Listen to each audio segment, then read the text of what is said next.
guys out of every 100 sent to Vietnam were ever killed or wounded. But you never know when it's your percentage, observed McKinney, ever the platoon pessimist.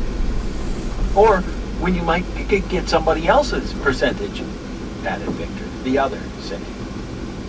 Later, I found myself considering how fate worked in our everyday lives. Fate. Now, 1. A force viewed as unalterably determining in advance the way things happen. Destiny. 2. That which inevitably happens as though determined by this force. Inescapable lot or outcome. 3. Final result or outcome. 4. An evil destiny, doom, especially death or destruction. Fate, I pondered, seemed to have worked in unpredictable ways outside the control of ordinary mankind in making its selections for the mission, as though it alone somehow decreed who would go and who would stay behind.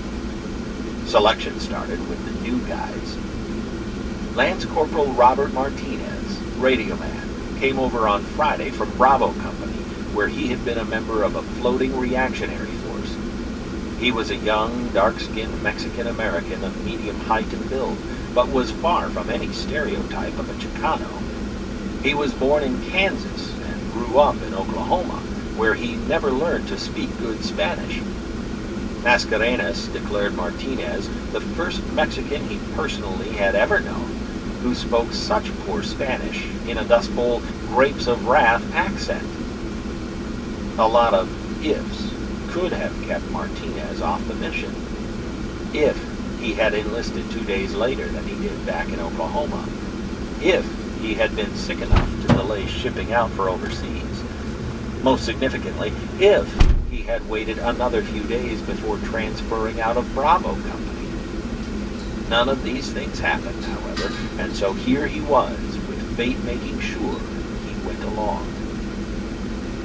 Fate must have had an especially good time bringing Private First Class Ignatius Carlisi all the way from New York to this particular place at this particular time. To begin with, he was drafted into the Marine Corps. Nobody was ever drafted into the Marines. If you were drafted, you invariably went into the Army. A New York Italian from a well-to-do family, he was olive-skinned and short, with soft-looking arms out of proportion to the rest of his body. He looked totally out of place. It was obvious to me that he had grown up sheltered and protected.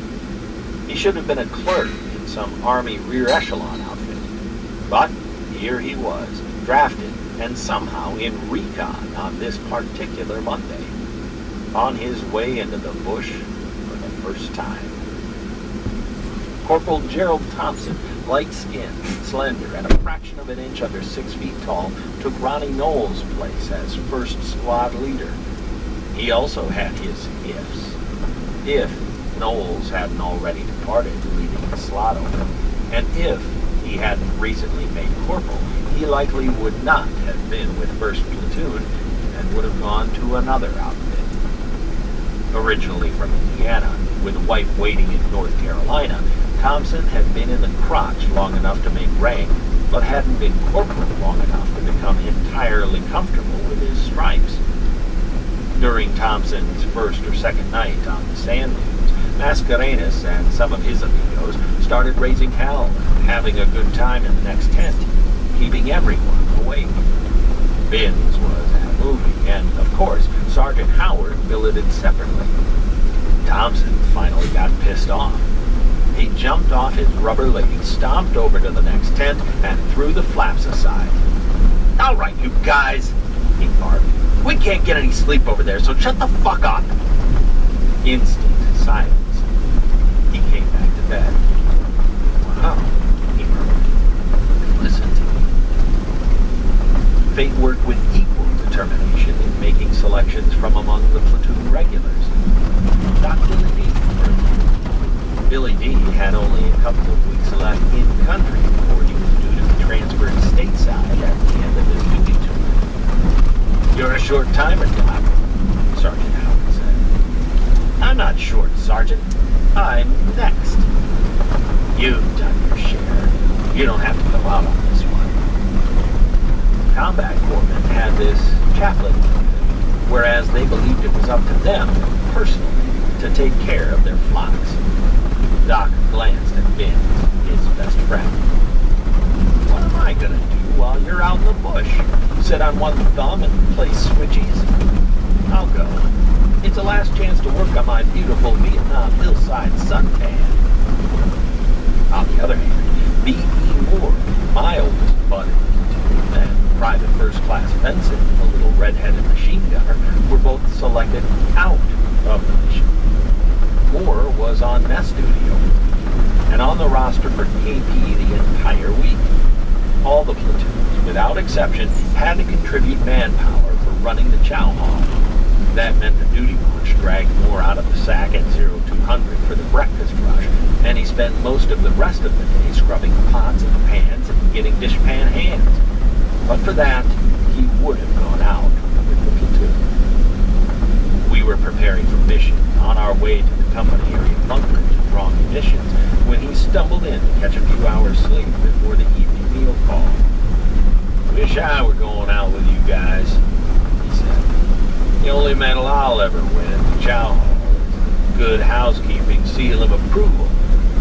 God, I hate this day. Better you than me, I said. Well, guys, be careful out there. I'm catching some Z's. Fate must have taken a liking to Benson and found him too funny and boisterous to send out that particular time. Powell's joke how Benson was like Norman's analogy of guys who drove pickup trucks. The bigger the pickup, the smaller the guy who climbed out of it. That was why the smallest guy in the platoon packed the biggest gun. In the field, Benson absolutely refused to let anyone spell him on carrying the M60 machine gun. It's like his dick, Powell said with a laugh. He's always got to have his hands on it. Benson would have been humping the M60 to Hill 488 on Monday, except for fate stepping in on Sunday. A bunch of the guys got to grab-assing and horsing around, as young men will when faced with time on their hands. Powell's was a good-natured, likable Californian, and therefore almost always in the middle of any mischief. Some of us wrestled him into submission while he was wearing nothing but his skivvies and tied him to a tent pole where he was sprayed with shaving cream. During the scuffle, Benson caught his toe in a crack of the new wooden seedy floor and ripped off a toenail. Scrub him from the mission roster. The platoon would go to the field without a machine gun or gunner. The last man fate selected or discarded almost at random was Navy Hospitalman First Class Richard Fitzpatrick, a heavy-framed, balding corpsman of about 35, a friend of Sergeant Howard's. Fitz was attached to the headquarters platoon and didn't have to go out, not that day or any other. Somebody said he had to go on patrol in order to draw combat pay. I doubted that.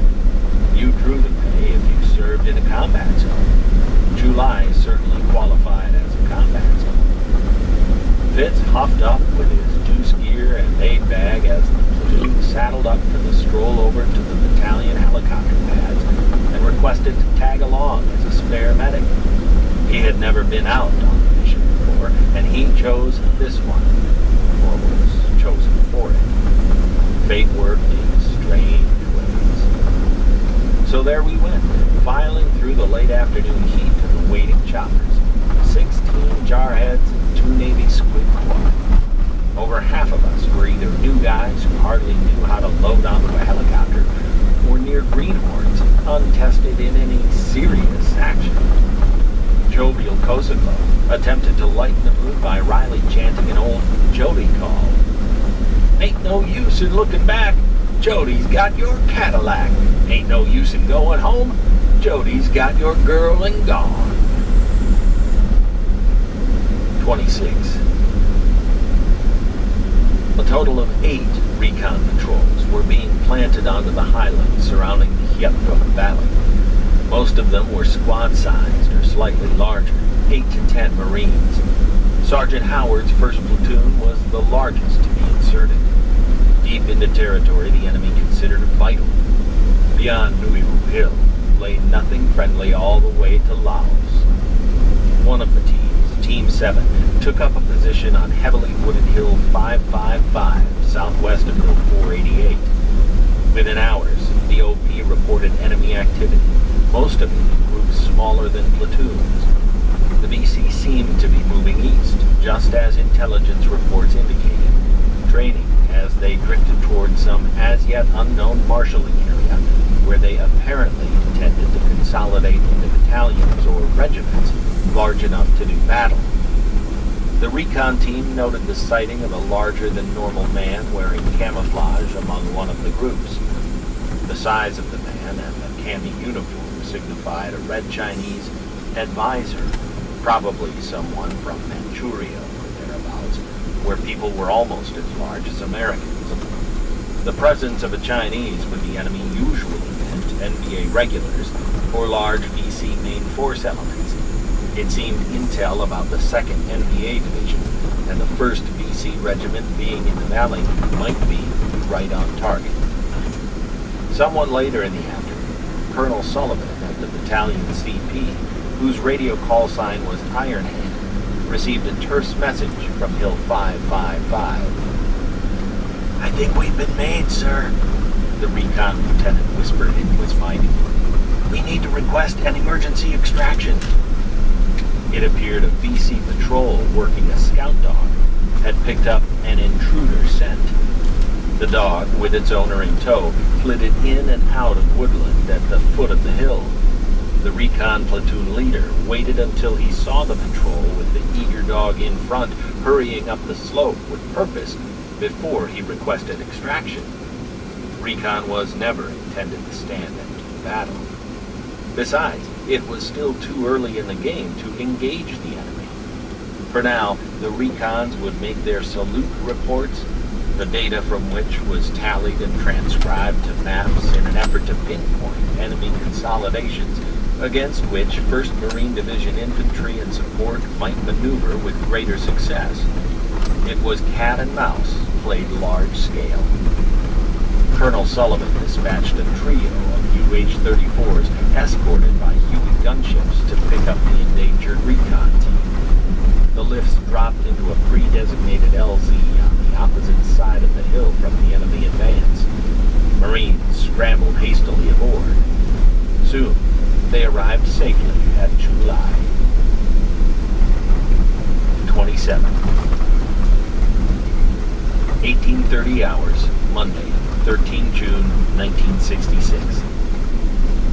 Boot was a Marine slang term applied both to trainees and in mild mockery to an unseasoned or green Marine. As the men of 1st Platoon, Charlie Company, headed toward the helicopters, Nancy Sinatra sang, "These boots are made for walking," on somebody's transistor radio. We found it wryly amusing under the circumstances. Ready, boots? Start walking. The weather was clear and bright, and the sun still up but sinking rapidly beyond the western mountains. 3 H-34s from MAG 36, Marine Air Group 36, sat on the helipad between Battalion HQ and the ammo jump, shuddering as they ran up their engines. We clambered through the open side doors, 6 of us to a bird, and sprawled on the steel floors. There were no seats. Laden with gear and extra bandoliers of ammo, I felt like a turtle tucked on its back. "How are we supposed to get up?" Norman bragged. The choppers were designed to lift a full Marine rifle squad, including weapons and gear. However, the heat and humidity of Vietnam sometimes turned them into goony birds that had to hop a couple of times before they gained sufficient momentum to get into the air. I held on to McKinney for balance with one hand and on to my M14 with the other. The tent cities of Chulai receded below. Benson stood outside the flaps of the platoon tent, watching us leave. He lifted a hand in farewell. For some inexplicable reason, I found the gesture profoundly cheerless. The red sun tinted him and the Marine base and us in the choppers with the failing light of day's end. Always before, we headed south from 1st Battalion area, out across the river on the southern perimeter, then turned inland. This time, the chopper followed the coastline north for about 3 miles before cutting across the northern base toward the interior. Division headquarters passed below, with the airstrip to our left. Then we were flying out toward the coastal flatlands, toward the mountains. A pattern of dikes and hedgerows and rice fields punctuated by clusters of Vietnamese hooches. Some people still labored in the fields, but they no longer paid much attention to the activity from the base. These people were tame, pacified. At least those who weren't BC spies. I shifted uncomfortably on the floor and craned my neck to look out. I felt a little twitter in my belly. I kept hoping there would be a change of mission at the last moment and the helicopters would turn southwest.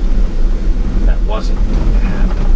The choppers continued flying northwest. These were the members of 1st Platoon en route to Hill 488. Staff Sergeant Jimmy Earl Howard, acting platoon leader. Date of birth, 27 July 1929. Date of enlistment, 12 July 1950. Wife, Teresa Howard, San Diego, California. Parents, Edith Schnedler. Mother, Sperry, Iowa. Lance Corporal Ricardo C. Rick Binns, 2nd Squad Leader.